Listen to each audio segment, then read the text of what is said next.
Сезонова на европските пазари се бара килограм повеќе од струмичката ајварка. Извозот во време на пандемија не само на куртовата капија, туку и на целото есенско производство е без проблеми со кои се соочува откупно извозните компании изминатите години. Дури и цената е за 50% повисока од просечната откупна од минатите сезони. Проблеми околу пласманот моментално на сето тоа што се произведува во нашиот регион нема. Чак се бара кило повеќе од куртовата пиперка и прва класа и она што е за индустрија, што е барат нашите капацитети домашни. Земјоделците задоволни, како од квалитетот, така и од пласманот на ајварката, која дел завршува на пазарите свежа, а немал процент се зема од конзервно-преработувачките капацитети од целиот југоисток.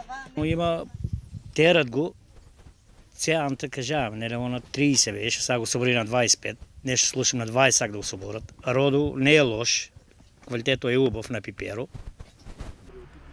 Витанов смета дека укрупнувањето на земјиштето ќе донесе уште поотворени европски пазари, каде ќе се нуди далеку подобар квалитет, но и контролирано производство. Ако е окрупнето и сето тоа се контролира од еден газда или од еден одбор, тогаш ќе е еден семенски материјал, една заштита.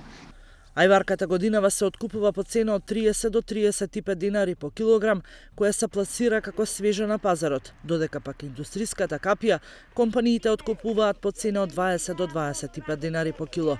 Куртовата капија годинава во струмичкиот регион е засејана на над 2000 хектари и обично се одгледува на површини кои претходно се садат со пролетна зелка.